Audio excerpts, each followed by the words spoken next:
Le plan numérique de l'école à l'entreprise. Alors déjà, l'épisode 6 du balado Le plan numérique, on vous parle aujourd'hui d'exploiter le potentiel du numérique pour l'apprentissage, une dimension que j'aime particulièrement. Là, j'aime ça penser qu'on va prendre le numérique puis qu'on va pousser les apprentissages encore plus loin grâce au numérique. Alors, si tu me permets, Dani, je vais commencer par expliquer la dimension comme on le fait à chaque début d'épisode. Ouais, vas-y. Alors, ce que ça veut dire, exploiter le potentiel du numérique selon le plan numérique en éducation, c'est exploiter le numérique pour développer ou co-développer, donc travailler en collaboration, des compétences disciplinaires, pédagogiques ou technopédagogiques. Donc, ça s'applique à toutes les matières, dans tous les contextes. Comment est-ce que je peux prendre le numérique pour aller plus loin dans mon apprentissage? C'est aussi de sélectionner et d'utiliser adéquatement les outils, donc faire des choix selon les outils pour favoriser son apprentissage, notamment pour s'auto-évaluer, donc tout ce volet-là d'auto-évaluation et finalement utiliser les occasions offertes par le numérique pour alimenter sa curiosité et son ouverture sur le monde, ainsi que pour apprendre ou faire apprendre.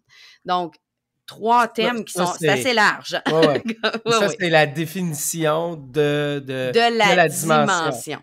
Si on y va un petit peu plus concrètement, mettons, avec une liste d'exemples, qu'est-ce que ça veut dire? Mais ça peut être autant d'utiliser des encyclopédies en ligne, des outils, des ressources d'aide à l'écriture, des logiciels, des applications de bureautique là, qui vont nous aider à, par exemple, relire, corriger nos textes et tout. Donc, on pousse la note un peu. Ça va aussi dans des jeux puis des applications parce que oui, le jeu, on peut l'utiliser pour apprendre. Ça va aussi avec la réalité virtuelle et augmentée. On va en reparler d'ailleurs aujourd'hui, ça risque d'être assez dans notre thématique. Toutes des solutions de rétroaction active. Fait que je vais te donner des exemples concrets parce que mettons que c'est très, très large. Mais admettons effectivement, que pour apprendre, je m'en vais sur le site d'AlloProf pour apprendre, par exemple, mes mots de vocabulaire. Bien, ça va m'être présenté sous forme de jeu. Il y a une rétroaction automatique. Je le sais tout de suite si j'ai oui ou non une bonne réponse. Puis ça va me donner, par exemple, des ressources pour aller apprendre encore plus suite à un jeu. Donc, j'utilise le jeu en ligne numérique pour apprendre. Ça pourrait être aussi un enseignant qui décide d'utiliser un jeu vidéo pour faire visiter des endroits historiques, par exemple, à ses élèves, où on se promène dans un jeu vidéo. Donc, c'est d'utiliser vraiment là, le numérique pour pousser plus loin. Peut-être aller visiter Rome, alors que ça me surprendrait bien gros que je puisse tout mettre mes élèves sur un avion puis qu'on aille à Rome voir qu'est-ce que ça a de l'air. Donc, on se promène dans le temps, on se promène dans le monde, on peut pousser ça vraiment encore plus loin. Ben, l'exemple du jeu vidéo, justement, le studio Ubisoft à Montréal a été précurseur à cet effet-là avec le jeu Assassin's Creed qui ont fait des versions éducatives sans vraiment de bataille, de combat et de quest, là, comme ils disent. Ils ont fait une version vraiment pour aller se promener et tout. Donc, on voit que ça peut aller d'un logiciel qui m'aide à corriger mes fautes, à apprendre, par exemple, la langue, à un jeu. Lorsqu'on parle de la réalité, moi, je l'appelle la réalité étendue. Là, il y a plusieurs termes. Moi, j'aime bien la réalité étendue parce qu'elle inclut la réalité virtuelle, la réalité augmentée, puis la réalité mixte. Bon, c'est quoi cette bébite-là? Je pense que plus tard dans l'entrevue, vous l'expliquez un petit peu, mais j'y vais rapidement. Réalité virtuelle, on est vraiment immersé, on a un casque sur la tête, on ne voit plus le monde extérieur et on vit dans un monde qui est dans nos lunettes.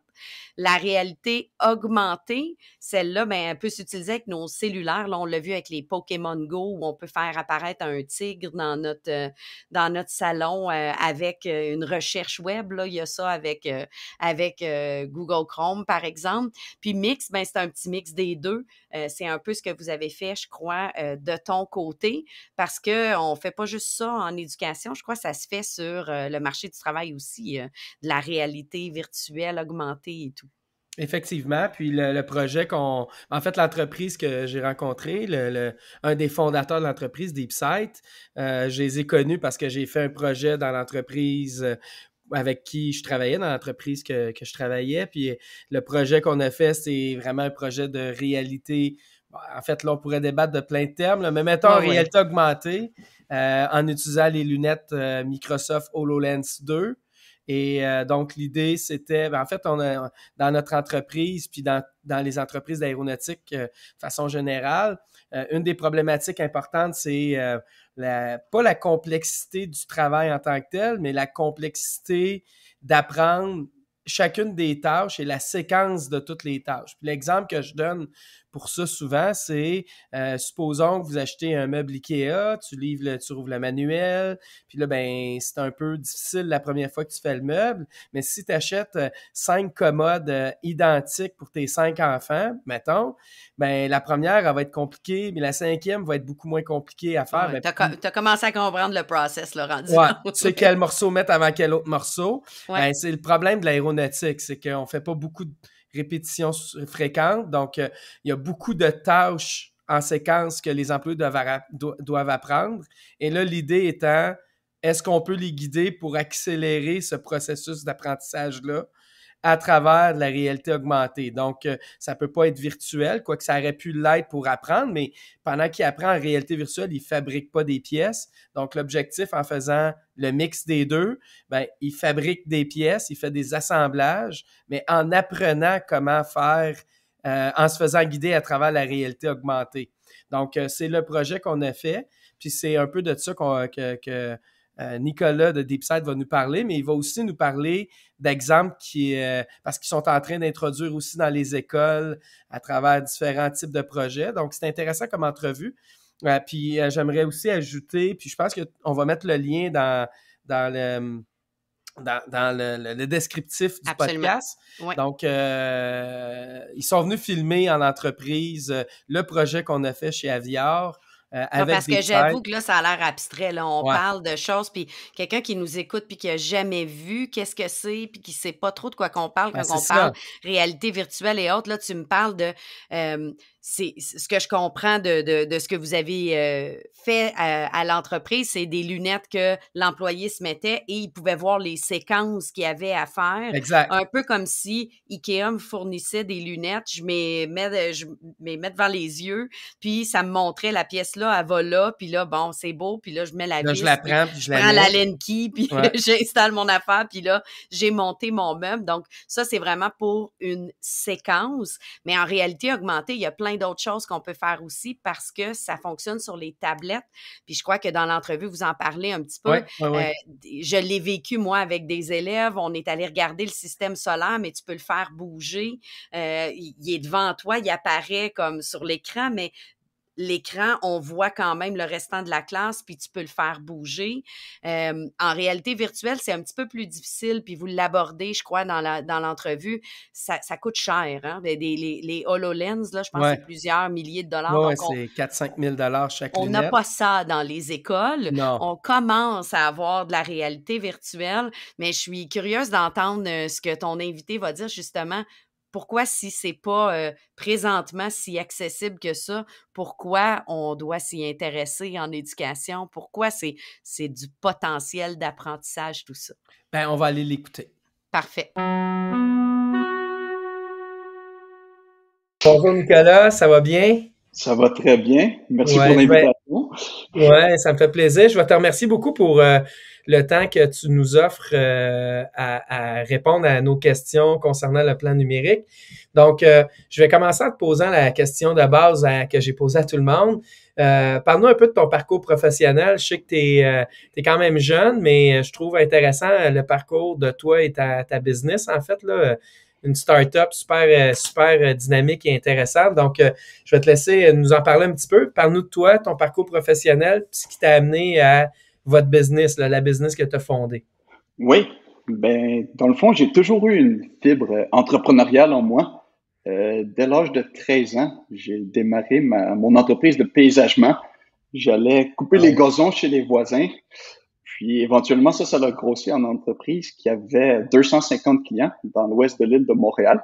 OK, Puis je faisais ça durant mes études, durant mon cégep, durant l'université. Puis au fil du temps, j'ai développé cette passion-là pour l'entrepreneuriat. Ça m'a responsabilisé.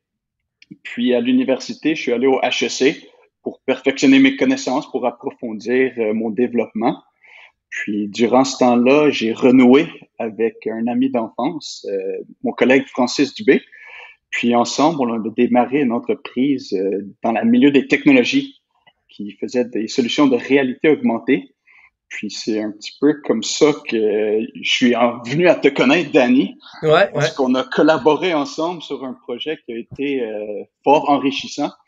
Puis donc c'est un petit peu comme ça que mon parcours, vraiment entrepreneuriat depuis un jeune âge. Puis les études, ça a été important pour moi pour juste perfectionner ça. Wow, c'est un beau parcours quand même. Je savais pas, en fait, ça fait un bout qu'on se parle, que je te connais, mais je savais pas que tu avais parti d'une entreprise à 13 ans qui a grandi, puis 250 clients quand même. Ça a l'air banal, on tourne des gazons, mais dans le fond, ça donne quand même une belle expérience puis une belle expertise dans c'est quoi le défi de partir une business puis de gérer une business, hein, parce que c'est des gros défis, puis ça prend du monde qui ont la couenne dure, comme on dit, hein, quand tu parles de business. Une entreprise, c'est des hauts et des bas, mais c'est toujours super gratifiant à la fin de la journée de travailler pour toi puis de voir le parcours que tu accomplis. Donc, avant d'aller à mon autre question, je vais quand même te plugger un peu, fait que je trouve ça intéressant. Vous allez passer à l'émission Découverte. Je ne sais pas si notre épisode va passer avant ou après l'épisode de Découverte, mais bon... je pense que c'est intéressant de voir que votre entreprise est quand même mise de l'avant puis qui est promue au Québec pour l'instant, mais je pense que c'est voué à un bel avenir international éventuel. Oui. Vous avez encore du développement à faire, mais c'est vraiment super intéressant. Puis ceux qui ont la chance de pouvoir écouter l'émission Découverte dans laquelle vous allez présenter votre technologie c'est en entreprise, mais votre technologie, puis comment ça se déploie. Je pense que c'est un bel exemple. Ça va être une belle vitrine pour vous aussi. Hein?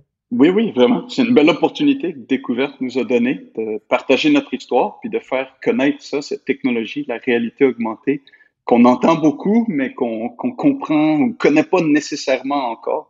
Donc, ça va être une belle opportunité. Ben là, on va aller dans ce sujet-là. Parle-nous, puis on va... Tu sais, je sais que vous avez différentes sphères, différents marchés, disons-le comme ça.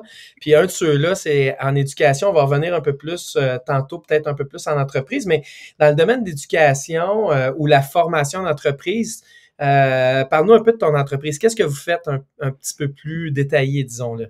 Oui, dans le fond, nous, on a développé tout un écosystème qui permet de créer et configurer des expériences de réalité augmentée. Puis c'est sûr qu'aujourd'hui, on l'utilise plutôt en milieu manufacturier pour aider les employés à accomplir des procédures. Mais ce qu'on voit, c'est qu'il y a vraiment un besoin de former la jeunesse ou la nouvelle génération à cette technologie-là pour que quand ils arrivent sur le marché du travail, ben, ils sont déjà familiers à cette technologie. Donc, on attache beaucoup d'importance à éduquer les gens à propos de cette technologie-là. Puis je pense que ça part au niveau primaire, secondaire. C'est très important d'initier les jeunes à cette technologie. Fait qu'en fait, votre objectif de vous intéresser au marché de l'éducation, c'est vraiment de te dire, je vais développer des gens qui s'intéressent à la technologie que vous développez, puis on clarifiera après c'est quoi les différents types de technologies, mais la technologie que vous développez, puis l'objectif que vous avez d'adresser ça avec des jeunes et ainsi de suite là, dans les écoles et les milieux de formation, c'est, tu te dis, ben quand ils vont arriver en entreprise, ces gens-là vont déjà être familiers, vont déjà connaître ça. Totalement. Ils vont être familiers à ça. Puis si on le rattache plus à notre entreprise, ben c'est que ces jeunes-là qui vont avoir été formés à utiliser notre plateforme DeepSight, ben vont demander à leur boss, est-ce qu'on peut implémenter cette technologie-là? Donc, c'est doublement intéressant pour nous de le former. Dans le fond, t'essaies de faire comme Microsoft quand ils ont débarqué WordPerfect pour rentrer Office dans les écoles, puis se dire, ben, mais qui arrivent en entreprise, ils vont demander notre technologie, donc on va être partout. C'est un peu ça, puis oui. OK, parle-nous, c'est quoi, tu sais, on entend souvent quand on parle de réalité augmentée, réalité virtuelle, réalité mixte, réalité étendue. Essaye de démystifier ça simplement, mettons, pour les gens qui nous écoutent, là. Donc, oui, c'est sûr qu'on donne beaucoup de noms à cet univers de réalité augmentée, réalité mixte, mais pour moi, il y a vraiment deux types de réalité. Il y a la réalité virtuelle, où est-ce qu'on va mettre un casque, on est vraiment coupé de la réalité et tout ce qu'on voit est conçu à l'ordinateur. On est coupé du monde réel. Nous, pour notre part, on s'attaque plus au milieu de la réalité augmentée, où est-ce qu'on conserve une vue de notre environnement, une conception de notre environnement autour de nous, puis on vient ajouter des hologrammes, on vient ajouter du contenu virtuel, puis on voit beaucoup d'intérêt à ça parce que ça s'applique à des cas d'utilisation multiples, cette technologie-là. Puis est de plus en plus accessible. Dans le fond, ça a commencé beaucoup sur téléphone mobile, sur tablette, avec des applications comme Pokémon Go qui l'ont popularisé. Mais tranquillement, on voit des gros joueurs comme Microsoft, comme Apple arriver avec leur version de des lunettes de réalité augmentée. Puis c'est là que vraiment le gain de cette technologie-là va être obtenu. Donc nous, on se prépare un peu, on essaie d'éduquer les gens, familiariser les gens à cette technologie-là, pour que quand elle arrive au niveau des consommateurs, ben ils soient prêts à l'utiliser et qu'elle ait des bénéfices réels pour leurs utilisateurs. OK. Puis, donne-nous un exemple d'application en école de la réalité. Dans le fond, dans ton cas, c'est réalité soit mixte ou réalité pas virtuelle, mais réalité augmentée, en fait. Là, on peut débattre sur les termes, mais je comprends ce que tu veux dire. Dans le fond, réalité virtuelle, tu es complètement isolé. Réalité mixte ou augmentée, il y a une intégration du monde réel dans le monde virtuel ou vice-versa, là, le virtuel dans le monde réel. Donc, donne-nous quelques exemples d'activités ou de potentiel que tu vois en classe avec des enfants ou des élèves ou des primaires jusqu'à secondaire, par exemple? Oui, il y a énormément d'applications, mais si on donne quelques exemples, la réalité augmentée peut être utilisée pour visiter ou voir des choses qui seraient inaccessibles. Donc, on fait un cours d'histoire. C'est bien le fun de voir des photos des Iroquois, un peu de la Nouvelle-France. Mais imagine pouvoir le vivre en classe puis d'être immersé dans cette réalité-là, puis que toute cette histoire-là, ce pan de l'histoire est autour de toi. Donc, ça donne une meilleure compréhension, une meilleure conception aux étudiants de ces concepts-là. Puis dans le fond, l'idée, c'est vraiment de pouvoir leur présenter d'une nouvelle manière, un nouveau médium de communication pour les élèves qui peuvent être utilisés par les professeurs pour présenter, mais les élèves eux-mêmes peuvent l'utiliser pour véhiculer leur idée avec leurs confrères, consoeurs. Puis, donc, autant au niveau de l'histoire que de la science, disons, de voir des molécules, de voir des choses qui sont miniatures, qui sont impossibles de voir à l'œil nu, mais de pouvoir les voir en réalité augmentée, de pouvoir les comprendre. C'est beaucoup plus intéressant quand c'est visuel que quand c'est seulement oral. Donc, on ajoute cette nouvelle dimension-là qui est, moi, je trouve très intéressante, puis que il y a beaucoup de gens qui comprennent beaucoup plus visuellement. Donc, je pense que ça peut rajouter un bénéfice, puis accrocher les jeunes pour bien comprendre, pour bien s'intéresser aux différentes matières à l'école. OK. Puis, on s'en était déjà parlé à un moment donné que vous travailliez sur des projets de type gamification, là, ludification. Donc, je ne sais pas si tu veux un peu nous parler de ce que vous voyez ou ce que toi tu vois comme potentiel de ce type de technologie-là intégré dans votre technologie et comment tu vois l'évolution de tout ça, en plus avec de l'intégration d'intelligence artificielle là-dedans. Je ne sais pas si vous avez commencé à faire des projets un peu d'intelligence artificielle dans vos projets de réalité augmentée. Donc, je ne sais pas s'il y a des choses que tu peux nous parler un peu par rapport à ça. Ben, on commence à regarder vers l'intelligence artificielle pour complémenter notre plateforme, mais à plus petite échelle, peut-être juste d'interactivité et tout, de pouvoir faire participer les gens durant des séances d'apprentissage. Donc, on apprend sur les planètes et on peut être quizzé dans notre même application. Donc, on fait participer la classe, on voit en temps réel un peu les réponses des utilisateurs. Un parallèle, souvent, la plateforme Kahoot, qui a connu beaucoup de popularité un peu pour faire participer les étudiants. Donc, nous, c'est d'amener ça, puis de rendre l'éducation interactive, puis collaborative. Donc, tu aurais comme une intégration, mettons, Kahoot avec votre plateforme en temps réel, puis pendant qu'ils sont en train de regarder le système solaire, il y a des dépendant d'où ils sont positionnés dans le système solaire, ça va ouvrir des questions. Exactement. Mais ça pourrait demander quelle planète est-ce qu'on est en train de voir. Puis là, tous les élèves répondent, puis on est capable de mesurer le degré de compréhension en temps réel des élèves.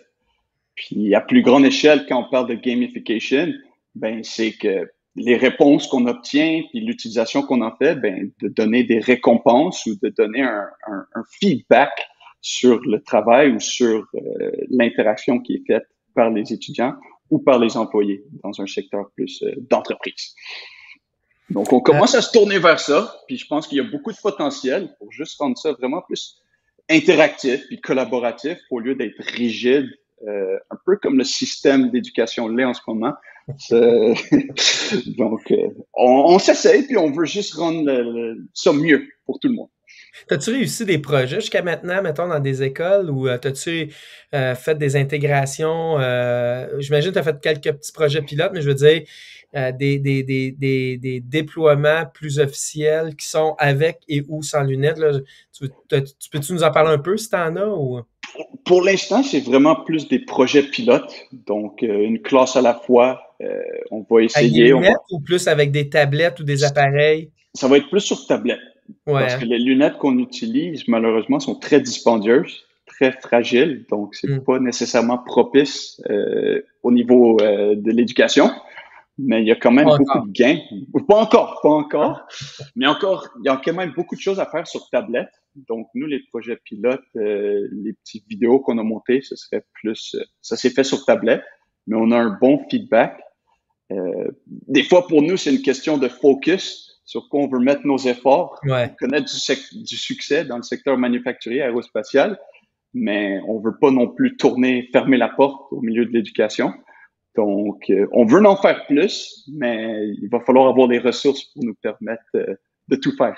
Puis toi, tu penses-tu que ça l'aide l'apprentissage, ce type de technologie-là, réalité virtuelle, réalité augmentée? Tu penses-tu que ça l'aide les étudiants à mieux apprendre, à mieux performer? 100%. Moi, je suis convaincu que ça les aide à apprendre. Puis, je suis convaincu aussi que ça les rend plus engagés dans leurs études, dans leur éducation. Parce que, comme j'ai dit un peu, je trouve que les méthodes d'apprentissage n'ont pas nécessairement suivi l'évolution de la technologie. Donc, je trouve qu'il y a un manque à gagner qui est là, on a des technologies qui sont prêtes à être utilisées. Il faut juste les mettre en œuvre puis avoir un peu d'ouverture d'esprit pour essayer ça. Quand tu rencontres soit les entreprises, parce qu'on va revenir un peu aux entreprises aussi, parce que dans le fond, la réalité, c'est les entreprises existent aussi. On parle du domaine de l'éducation, puis on parle du système d'éducation, du plan numérique en éducation, mais une des raisons d'être du système d'éducation, c'est de développer des citoyens pour l'avenir, de développer des citoyens pour notre société, puis notre société, elle tourne aussi en grande partie grâce aux entreprises qui la fait fonctionner, tu sais. Donc, toi, dans les projets que tu as fait, là, t'as-tu senti des places de la résistance ou de l'incompréhension? Puis c'était quoi ton défi d'explication puis de permettre aux gens de comprendre vers où tu voulais aller avec ça? Je pense que dans tout projet innovateur, il y a tout le temps une certaine résistance au changement, que ce soit au niveau de l'éducation ou au milieu manufacturier, mais c'est de pouvoir démontrer un peu la valeur ajoutée, de démontrer comment ça peut rendre la vie meilleure des gens. Puis là, tu le vois dans le regard, tu le vois dans les commentaires, que les gens deviennent plus ouverts dès qu'ils comprennent cette valeur ajoutée-là. Puis c'est juste de manager cette résistance-là, en montrant les bénéfices, le positif, puis tout de suite, on voit plus d'ouverture des gens avec qui on traite.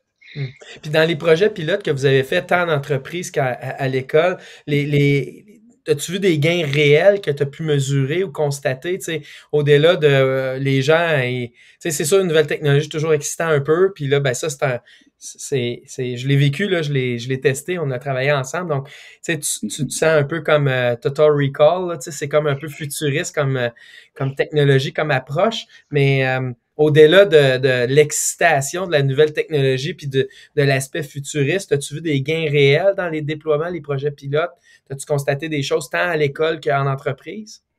C'est sûr que ça, c'est un de nos défis en ce moment, de pouvoir quantifier ces gains-là, ces changements-là.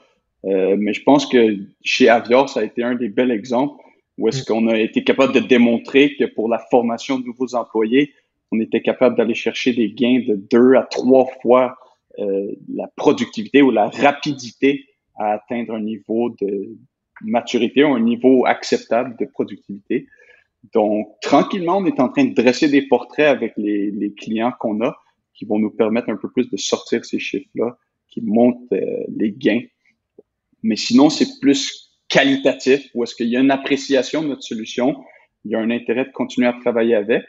Mais maintenant, c'est pour nous de travailler à quantifier ces résultats-là. Toi, ça fait pas longtemps que tu es sorti du milieu de l'éducation. Ben, pas longtemps. Tu es plus jeune que moi pas mal, donc ça fait moins longtemps que moi. Dans tes expériences du système de l'éducation qui sont plus récentes, je dirais, là, secondaire jusqu'à ton diplôme universitaire, tu sentais-tu qu'on en poussait pas assez du numérique, de la technologie, dépendant de qu'est-ce que toi tu as vécu comme expérience? Oui. Je sais pas, je veux pas parler pour tous les étudiants au Québec, mais je trouve qu'il y a une certaine complaisance qui s'installe dans le milieu de l'éducation où on a des curriculums qui ont été mis en place, puis ils font l'affaire en ce moment. Donc, les professeurs, le milieu de l'éducation se dit pourquoi on changerait une recette qui fonctionne en ce moment? Donc, il n'y a pas tout le temps un intérêt à innover, à changer quelque chose qui fonctionne, qui est compréhensible, mais qui, quand même, au niveau de l'éducation, faudrait se forcer un peu, je trouve, à amener des nouvelles technologies. Moi, quand j'étais à l'école, quand j'ai commencé, c'était au tableau avec une craie. Quand je suis sorti, on avait des smartboards, puis on pouvait écrire sur un écran tactile. Donc, il y avait une évolution, mais c'est très lent. Puis j'aurais souhaité que ces changements-là se produisent un peu plus rapidement, puis qu'il y ait une volonté du milieu de l'éducation de les incorporer. Et je pense que la COVID nous a démontré un peu cette réalité-là où il y a une grosse adaptation qui a dû être faite pour pouvoir enseigner à distance. Mais je vois ça positivement. Ça va juste donner un coup de pied un peu pour accélérer ce changement-là. Puis heureusement, on va voir les changements, les répercussions dans les prochaines années.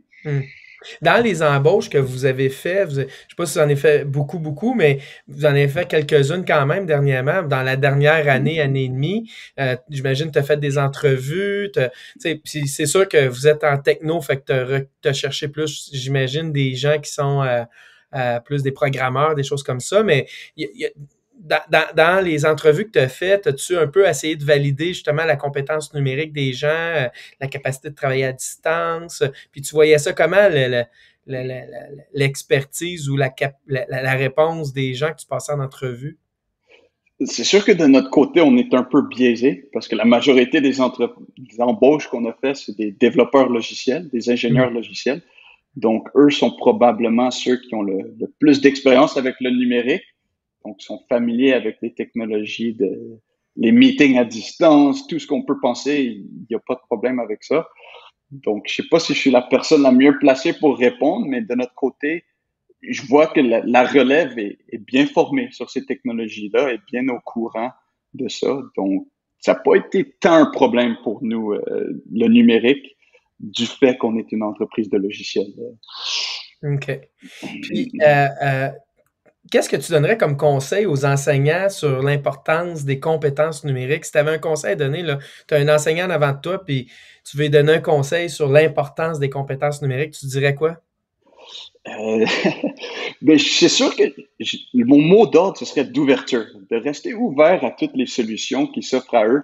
Il y en a beaucoup des fois, c'est dur de les discerner les bonnes et les mauvaises, mais si on garde un esprit ouvert, puis qu'on essaye, puis qu'on se renseigne, je pense que c'est là qu'on va pouvoir amener des nouvelles manières de faire qui vont bénéficier les élèves, puis que c'est eux qui vont être gagnants de ça. Ça part des enseignants, mais c'est grâce aux enseignants si les élèves peuvent avoir une meilleure éducation.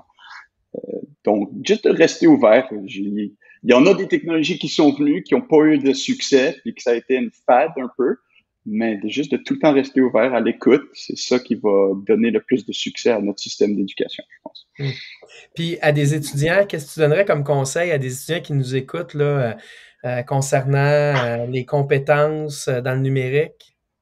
Si tu es étudiant là, puis que tu reviens 10 ans en arrière, là, qu'est-ce que tu aurais aimé ça te faire dire? Ce que je réalise pour les étudiants de nos jours, c'est de sortir peut-être aussi du curriculum, juste du milieu scolaire traditionnel. Il y a tellement de ressources en ligne qu'on peut continuer à s'éduquer personnellement, individuellement. Donc, à ces étudiants-là, de s'intéresser à des choses qui sortent du curriculum traditionnel, c'est très important. moi, je regarde un peu en arrière, je regrette de ne pas avoir appris à programmer ou de m'être intéressé aux technologies. C'est sûr qu'ils ne l'offraient pas à l'école, mais les ressources étaient là en ligne, puis j'avais pas d'excuses. Donc, juste de s'intéresser, d'aller plus loin, de juste rester à l'écoute de ce qui se fait. Puis, tu sais, au final, les professeurs aussi sont à l'écoute de leurs élèves. Donc, même si les idées viennent des élèves, ils vont être écoutés, puis au final, peuvent être implémentés dans le milieu de l'éducation. Donc, leur voix est aussi importante que celle des ministres. Ça commence d'en bas, puis ça va vers le haut. Donc, je leur dirais d'être intéressés, puis de croire en leurs paroles. C'est important qu'on les écoute. Good. Merci beaucoup, Nicolas. Je ne sais pas si tu veux rajouter d'autres choses. On aurait terminé l'entrevue, mais je te remercie beaucoup de ton temps encore une fois. Ben, il n'y a pas de quoi. Ça me fait plaisir. Puis en espérant se revoir bientôt, peut-être en personne, mais bon, c'est vraiment gentil d'avoir partagé tes expériences, puis l'expertise que tu as avec votre entreprise. Ceux qui sont intéressés, allez voir là, deepside.ca. C'est ça, hein, je me trompe pas? C'est exactement ça. Donc, deepside.ca.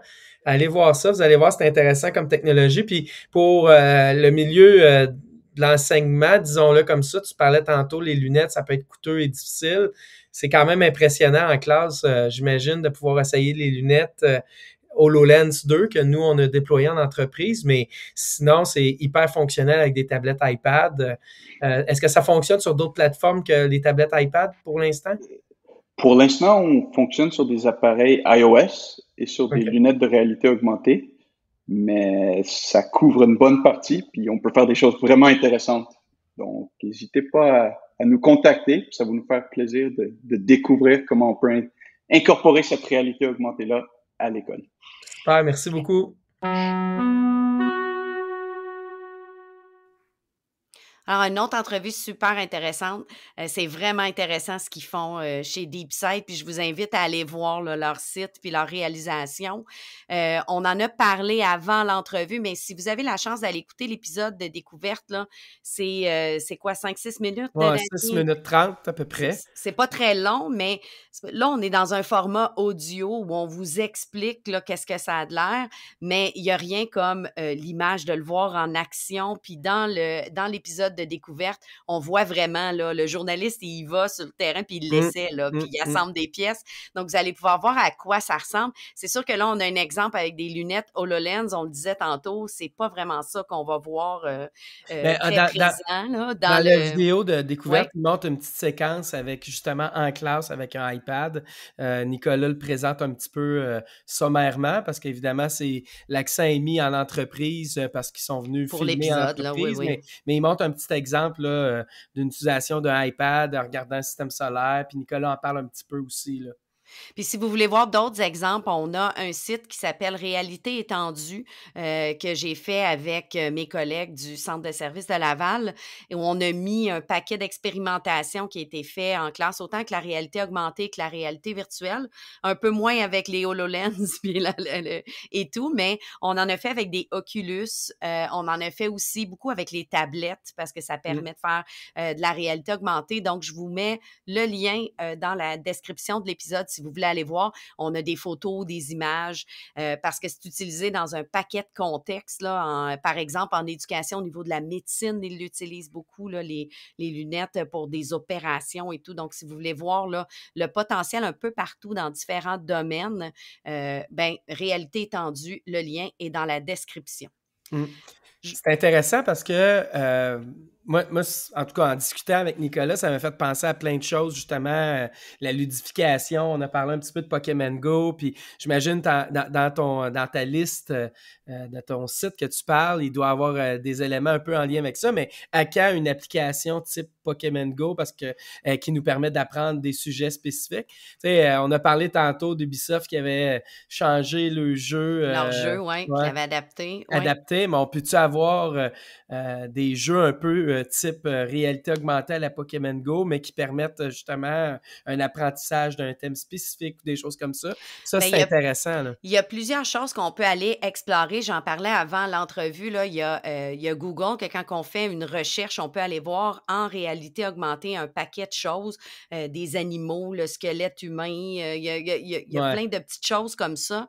Mais c'est sûr que au niveau de l'éducation, si je regarde par exemple avec des lunettes Oculus qui sont quand même plus abordables que les HoloLens, mais on est bien loin de l'éducation. Il n'y a pas Oculus éducation, puis là, Non, c'est ça. on n'est pas comme rendu là.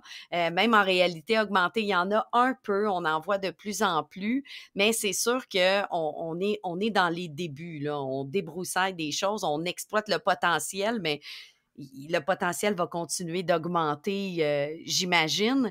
Mais malgré que c'est pas clé en main éducation, là, voici, puis Ouais, ben, ouais. je pense que c'est important, comme le disait Nicolas dans l'entrevue, d'initier les jeunes à ces nouvelles technologies-là, Ouais, de moi les aussi, je regarder. trouve. Mais j'ai surtout aimé l'idée qui disait, si on leur fait voir ce potentiel-là, ça va peut-être être eux autres qui, quand ils vont arriver, vont montrer à leur patron des Ouais, nouvelles ouais, ouais. façons de faire. Fait que j'imagine un jeune qui arrive, puis là, ben, on a une problématique, les employés ont besoin d'apprendre telle chose, ben, pourquoi pas nous faire un jeu en réalité augmentée qui va montrer que les séquences à faire, puis ça va être l'élève qui va en proposer ça parce qu'il va avoir appris une nouvelle façon d'apprendre, Une nouvelle... une Exact. nouvelle façon de faire. Peut-être que ça va aller très simplement de dire, ben, tu sais, tu peux te faire lire le texte avec telle application, puis ça t'aide à te concentrer, il va proposer des choses. Fait que j'aimais l'idée qu'on les prépare, mais c'est difficile de prévoir si on les prépare pour la bonne chose. Ils vont faire tellement de choses différentes. Il y a peut-être des métiers qui existent, même pas qu'ils vont faire. En Mais fait, avec il y les a assurément des métiers. assurément, effectivement. Mais si on les prépare à exploiter puis à regarder qu'est-ce que je peux faire avec ça, qu'est-ce que je peux apprendre avec ça, cette technologie-là, mais c'est peut-être eux qui vont proposer des choses, puis on les prépare à explorer les choses. Puis c'est un peu le commentaire que Nicolas a dit, hein, qui recommandait aux enseignants, ayez pas peur d'explorer, d'essayer. On Mais ça, est dans... c'est toutes les entrevues qu'on a Oui, faites à date, ils ont toutes dit ça, c'est hein? Tout le vraiment monde tout a dit ça ça. tout le temps. Ouais. Effectivement, de ne pas Essayer, avoir peur, sauter. Ouais. d'essayer, l'ouverture, de dire qu'est-ce que je peux faire avec ça. Puis c'est un peu ce que je vois avec ces technologies plus émergentes-là. On regarde la patente, puis on se dit, c'est pas nécessairement fait pour l'éducation. Mais y a-tu quelque chose à faire avec ça? Tu sais, si tu prends ton exemple de ton jeu d'Assassin's Creed, là, on s'entend que la première affaire qu'ils ont fait, c'était pas pour l'éducation. Ils se sont pas Non, dit, il y a des profs dans la salle de classe qui vont jouer à notre jeu avec leurs élèves. non, Mais en voyant le effectivement. potentiel, puis en voyant ce qu'il y avait, ben ça s'est transformé. Ça revient un peu à son propos aussi que j'ai bien aimé dire que des fois, ça peut partir des élèves. Donc, ça peut être quelque Ouais, chose ouais, que ça peut être l'élève utilise, ça peut partir de de la sa base vers passion le haut, là, tu sais. vers le haut. Tu sais, Mmh. ça me fait penser un peu, on exploite de plus en plus Minecraft en éducation, Mmh. mais ça, c'est quelque chose que c'est les élèves qui utilisaient, qui bâtissaient, qui créaient, qui faisaient. Là, on est rendu à intégrer ce numérique-là pour parler de fractions en mathématiques, pour parler de Mmh. toutes sortes de choses, de refaire une seigneurie dans Minecraft en équipe, en collaborant. Mais des fois, ça peut être aussi nos élèves qui nous font découvrir une technologie puis on la développe, qu'elle soit développée pour l'éducation ou pas. J'aimais beaucoup son commentaire de dire on n'est pas obligé d'attendre que ça vienne du ministre ou des Non, ministres. Là. non, non, Ça c'est peut ça. venir d'en bas aussi. J'aime beaucoup Ouais. ce Puis en côté-là. le faisant comme ça fait que tes élèves sont plus engagés, puis ils vont s'investir plus, puis tu vas pouvoir les Oui. amener plus loin. Donc, c'est clair que c'est intéressant d'intégrer, puis d'amener ça de la base vers l'enseignant et vers la commission scolaire ou le centre de service maintenant, là. Oui. donc, j'ai vraiment trouvé ça intéressant. Puis je trouve ça le fun qu'ils prennent le temps chez DeepSight de développer un volet éducation.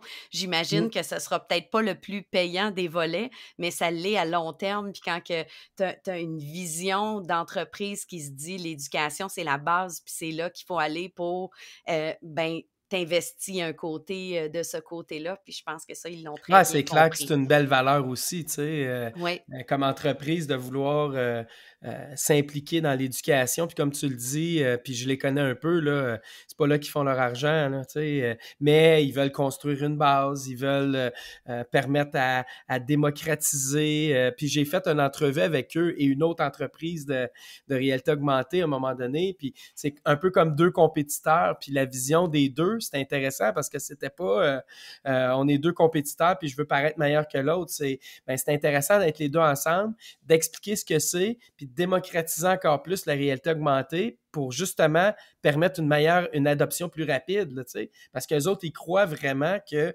ça va vraiment apporter des bénéfices. Moi aussi, j'y crois, mais c'est intéressant comme concept et comme valeur, en fait, là. Et on est bien au-delà de juste la consommation du numérique. Et c'est ce que j'aime quand on est en réflexion à dire comment est-ce que l'outil peut m'aider à apprendre encore plus. Bien, on est en train de regarder comment on interagit avec l'outil en tant que tel, puis comment on crée avec l'outil des apprentissages. On n'est pas passif, on n'est pas assis à regarder une vidéo passivement ou à jouer un jeu vidéo de façon très passive. On est en mode qu'est-ce que je peux apprendre, qu'est-ce que je peux créer. Ça, c'est ce que je trouve qui est la vraie puissance du numérique quand on passe du passif au créatif. Là, c'est là qu'on exploite vraiment tout le potentiel du numérique. Effectivement. Pour le prochain épisode, on parle de développer et mobiliser sa culture informationnelle. On va parler de comment filtrer des résultats de recherche, comment faire de la recherche.